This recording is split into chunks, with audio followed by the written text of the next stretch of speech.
इंदौर से हमारे साथ जुड़े हैं, स्वागत है आपका। मेरे को पाँव में ना, हेलो जी, हाँ जी, हाँ जी। पाँव बहुत दर्द होता है, पाँव से लगा के हाथ तक। एज क्या है आपकी? मेरी 60 की है करीब। 60 के करीब एज है। मेहनत करते थे पहले बहुत ज़्यादा? हाँ जी। बहुत मेहनत करते थे? हाँ, मेहनत क्या, वो पहले कारीगरी का काम करता था सर। अभी तो मेहनत का काम नहीं है आपका? अभी तो नहीं करता हूँ, अभी अब नहीं बनता है। ठीक है, अभी कुछ दिन मेहनत नहीं करना, 2-4 महीने, और खूब ऊपर वाले से मदद मांगे। और देखिए, एक चीज़ आती है गोंद स्याह, काला गोंद, इसको ले लीजिए 100 ग्राम। और मेथी 500 ग्राम, मेथी आती है ना घर में, इसको 500 ग्राम, और गोंद स्याह 100 ग्राम पाउडर बनाइए। इनका मिक्स करके रॉ मटेरियल लेना, पिसा पिसाया कुछ नहीं, और 1-1 ग्राम सुबह दोपहर शाम खाने के बाद पानी से, बगैर चर्बी के दूध से, या रईस आदमी है तो जूस से भी ले सकते हैं जी। अगले कॉलर हमारे साथ जुड़े हैं कानपुर से, विवेक जी, स्वागत है आपका। जी बोलिए। ये खाना नहीं लगता है शरीर में, खाना तो खूब खाते हैं पर शरीर में नहीं लगता है, दुबला पतला शरीर है काफी। एज क्या है आपकी? एज है 17। 17 साल। 17 साल में जी। देखो, अगर एक्टिव हैं आप तो वेट की ज़रूरत नहीं है। लोग सेहतमंद लोगों से इम्प्रेस होते हैं। और अगर एक्टिव पूरी तरह है, ब्लड पूरा है, फुर्ती पूरी है, तो इलाज मत करिए। अगर फिर भी कुछ लोग ऐसे होंगे जिन्हें इलाज की ज़रूरत होती है, तो मैं इलाज बता देता हूँ। तो एक आता है गांव मोरिंगा, ये आधा ग्राम रोज़ाना, अगर गरीब है तो पानी में मिलाकर रोज़ाना पी लिया करें, दूध में मिलाकर पी लिया करें। रईस है तो नारियल पानी में मिलाकर पी लिया करें। ये बहुत अच्छा है ग्रोथ के लिए, जिस्मानी ग्रोथ और लंबाई के लिए, बालों के लिए ये बहुत अच्छा माना जाता है। आप इसे इस्तेमाल कर सकते हैं। तो विवेक जी, आप जैसा कि अपनी सेहत को लेके बहुत ज़्यादा परेशान हो चुके हैं, अभी तो एज आपकी बहुत कम है, आप फिट हो सकते हैं, बहुत अच्छी आपकी सेहत हो सकती है। ये नुस्खे अपना लीजिएगा, उम्मीद करेंगे कि नोट डाउन आपने कर लिया होगा हर एक उस बात को जो यहाँ पे हकीम साहब आपको बता रहे हैं। दर्शकों, लाइव कार्यक्रम चल रहा है, अगर आप लोग भी सेहत से जुड़ी कोई भी बात जानना चाहते हैं, नुस्खे जानना चाहते हैं, यूनानी आयुर्वेद, अगर आप लोग ट्रीटमेंट जानना चाहते हैं, तो आप लोगों को करना क्या है, इन नंबर्स पे कॉल करना है जो आपके सामने लगातार दिखाए जा रहे हैं। अगर बात की जाती है दर्शकों अतिया हर्ब्स की, तो अतिया हर्ब्स एक ब्रांडेड कंपनी है, 500 से भी ज़्यादा फ्रेंचाइजी इसकी देश भर में है, जिसके फाउंडर, प्रमोटर, रिसर्चर हैं हकीम सुलेमान खान साहब। हकीम साहब, जैसे कि कॉलर हमारे साथ जुड़ी थी जिनके घुटने बदलवाने की नौबत तो आ गई थी, लेकिन तब भी दर्द है। व्यक्ति क्या करता है, ऑपरेशन तब कराता है जब उसको लगता है कि अब ऑपरेशन कराने के बाद उसको आराम पड़ जाएगा, लेकिन हम देखते कुछ उलट ही हैं। परेशानी हमारी कम नहीं होती है और ज़्यादा बढ़ जाती है। क्या ऑपरेशन कराए बिना भी हम ठीक हो सकते हैं? और देखिए, ऑपरेशन बगैर कराए ही हम ठीक रह सकते हैं जी।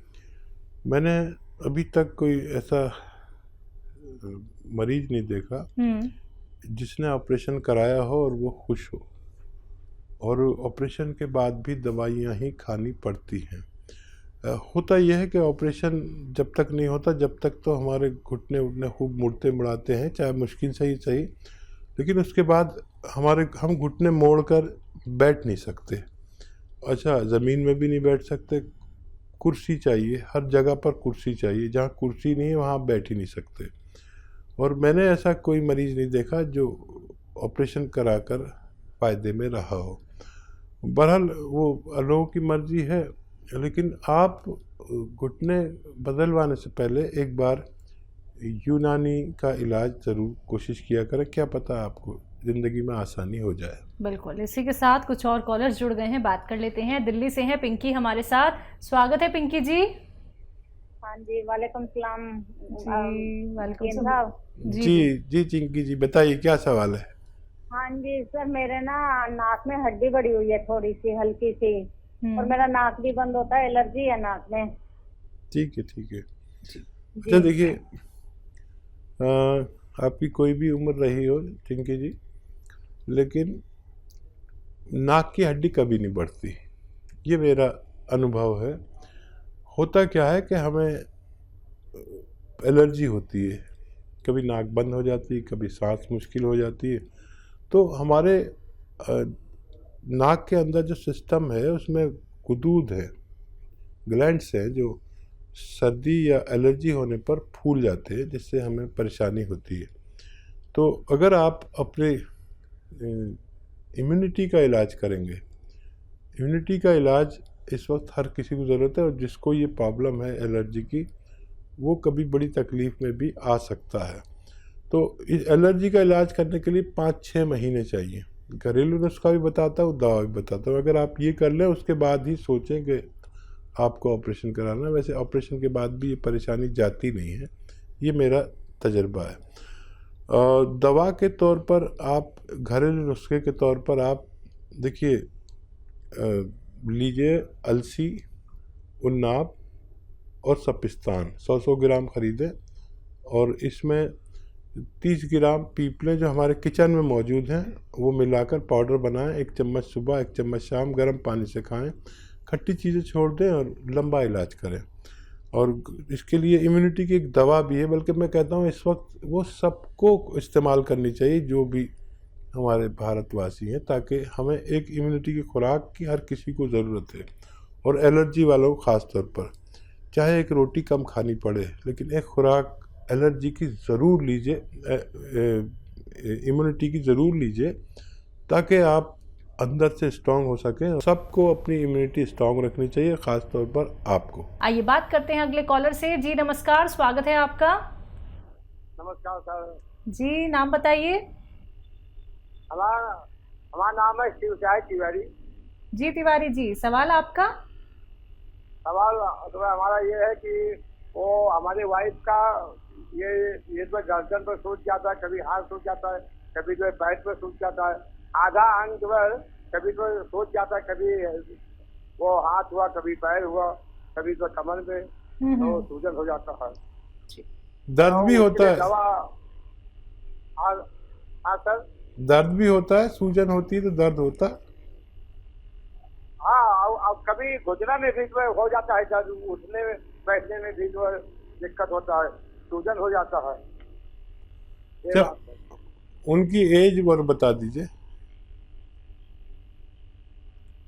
उनकी उम्र तो सर अभी जान लो कि 45 या 40 तक होगा। ठीक है, ठीक है। इसका अच्छा इलाज करिए, और अच्छा इलाज ये है कि उनको अलसी ले लीजिए 500 ग्राम। 500 ग्राम अलसी खरीद कर भून लें, आधा भूनें, पूरी तरह नहीं, और पाउडर बना लें। और गोंद स्याह एक है, स्याह गोंद, इसको अलग से पाउडर बनाएं, और 1 चम्मच अलसी पाउडर और 1 या 2 चुटकी इसमें गोंद स्याह की मिला के रोज़ाना 1 बार या 2 बार खाने के पश्चात पानी से या बगैर चर्बी के दूध से, और वो अगर सेठानी है तो जूस से भी दे सकते हैं। और ये मटेरियल ख़त्म होते होते उनकी परेशानी ठीक होना मुमकिन है। जी आगरा से नेक्स्ट कॉलर हैं जेपी शर्मा जी हमारे साथ, स्वागत है आपका। मैं आगरा से बोल रहा हूँ, मेरी उम्र 67 ईयर्स है। कितनी उम्र है आपकी? 67 साल। ठीक है, आपका सवाल। सवाल ये है मैडम, मुझे ब्रेन हेमरेज हुआ था 2015 में। मैं ठीक हो गया काफी कुछ क्या, बिल्कुल ठीक हूँ, वकालत करता हूँ, अपना सारा काम करता हूँ, कोर्ट में भी जाता हूँ। अब स्थिति ये है, हाँ बताऊँ, स्थिति ये है कि अब मुझे एक और नई प्रॉब्लम जनरेट हो गई है। वो है कि पौधी आने में प्रारंभ में बहुत तकलीफ होती है, और फिर उसके बाद कोई तकलीफ नहीं होती, यानी शुरुआती जी। सुनना। ठीक है जी। और कोई दिक्कत? कॉल करके ब्रेन हेमरेज हुआ इनको था। स्टार्टिंग में हुआ था, लेकिन अब इन्हें दूसरी दिक्कत ये हो गई है, इनको अच्छे से मोशन पास नहीं होते हैं, दिक्कत परेशानी होती है। ठीक है। हाँ देखिए, आपके दोनों मर्ज के लिए एक दवा, और एक बात याद रखें वकील साहब के जिसको भी ये बात भूलना नहीं आप, जिसको भी ब्रेन का फालिज, हेमरेज, लकवा, ये जो भी कहते हैं, तरह तरह के नाम हैं, होता है, उसको बार बार होता है। तो ये नुस्खा आपकी ये हेल्प करेगा कि दोबारा नहीं होने देगा ये। और पेट तो बीमारी की जड़ है, तो एक नुस्खा जो इन दोनों बल्कि 3-4 काम करता है ये, वो है जैतून का सिरका। जैतून का सिरका असली वाला ले, मुश्किल से मिलता है। 3 चम्मच रात को पानी में डाल के और पी लिया करिए, छोटे चाय के चम्मच। ये आपका कोलेस्ट्रॉल जिसकी वजह से ब्रेन हेमरेज, फालिज, लकवा, पैरालिसिस जो भी कहते हैं, ये दोबारा नहीं होने देता। और अगर बड़ी उम्र वाले इसको लिया करें तो ये इससे निजात मिल सकती है। कोलेस्ट्रॉल नहीं बढ़ने देता। ब्रेन हेमरेज होता है कोलेस्ट्रॉल खून में ज़्यादा मिलने की वजह से। जब हमारे दिमाग के किसी नर्व से गुजरता है तो हमें फालिज, लकवा, ब्रेन हेमरेज वगैरह वगैरह होता है। फिर जब हमारा खून में चर्बी ज़्यादा होती है तो हमारे दिल का रोग भी होता है, ब्लड प्रेशर का रोग भी होता है, और हमारे नसें जाम होने लगती हैं दिल की, जिसे हार्ट ब्लॉकेज भी कहा जाता है। ये उसे भी नहीं होने देता। 3 चम्मच रोज़ाना पिया करिए, ज़रूरत पड़े तो दिन में 2 बार भी ले सकते हैं। जी, नेक्स्ट कॉलर हैं भटिंडा से हमारे साथ कंचन जी, स्वागत है आपका। नमस्कार मैम। जी नमस्कार। हाँ मैम, मेरे ना बैक शोल्डर में पेन है। कब से? 6-7 मंथ से। एज क्या है आपकी? 40 ईयर। ठीक है। अच्छा बच्चा, एक एक्सरसाइज बताऊंगा, वो 2-2 मिनट ज़रूर करना, हो सकता है उसी से फ़ायदा हो जाए। एक तो उसका भी बताऊंगा, ज़रूरत पड़े तो वो भी ले सकते हैं, लेकिन एक्सरसाइज मस्त है।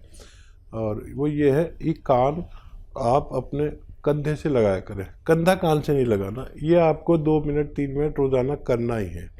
1-1 मिनट करके करें, एक साथ तो कर भी नहीं सकते। और एक ये ऐसे ऐसे ऐसे ऐसे, ये भी 2-3 मिनट करें। आप देखेंगे 10 दिन में एक बहुत अच्छा रिजल्ट। हो सकता है दवा की ज़रूरत नहीं पड़े, और दवा बतौर भी लेना चाहें तो capsule tea care, T for tiger, सुबह शाम खाने के बाद लिया करें, आपका ये मर्ज ठीक होना मुमकिन है। तो बिल्कुल कंचन जी, सबसे पहले तो आप एक्सरसाइज कर लीजिएगा। आराम पड़ जाता है तो ज़रूरत बिल्कुल नहीं है आपको यूनानी दवा लेने की। लेकिन फिर भी अगर आपको लगता है कि रिलीफ नहीं मिल पा रहा है तो आपको यहाँ पे यूनानी दवा बता दी जा चुकी है, आप उसका लाभ उठाइएगा, फिर देखिएगा आपका रोग जो है वो ठीक हो जाएगा। आइए बात करते हैं अगले कॉलर से। जी नमस्कार, स्वागत है आपका। नमस्कार जी। क्या नाम है, कहाँ से बात कर रहे हैं? हाँ भाई, जैसे मैंने पार्किंसन की दवा पूछनी थी जी दोबारा। नहीं समझ में आई बात। पार्किंसन की दवा पूछनी थी ना। अच्छा, कितनी उम्र का मरीज है? सारा थे भाई जी, मैंने सुनी नहीं, जरा देर से आया मैं, थोड़ा सा एक दो चीजें सुनी। मरीज की उम्र बता दीजिए। उम्र है 78 जी। 78। अच्छा देखिए, एक तो ये इलाज है कि आप उन्हें मूंग की दाल से बनी हुई चीज़ें खिलाएं। मूंग की दाल भुनी हुई, मूंग की दाल खिचड़ी, मूंग की दाल का हलवा, मूंग की दाल की खिचड़ी, ये ज़्यादा खिलाया करें। और अगर फिर भी उनको फ़ायदा ना हो, लंबा इलाज है ये, कम से कम 6-7 महीने 10 महीने भी करना पड़ सकता है। और वरना फिर ये है कि अलसी भूनें, जितनी भी आप चाहें भून के रख लें अलसी पाउडर बना के, और हल्की सी भूना, ज़्यादा नहीं। इसका पाउडर 1 चम्मच लें और इसमें 1 चुटकी रोज़ाना गोंदसिया मिलाएं। गोंदसिया एक रॉ मटेरियल लें, काला गोंद होता है, कड़वा बहुत होता है, असली लें। और इसमें 1 चुटकी भर इसका पाउडर मिला के और सुबह को खा लिया करें। ज़रूरत पड़े तो शाम को भी खा सकते हैं, लेकिन काफ़ी लंबा इलाज होने से आपका ठीक होना मुमकिन है।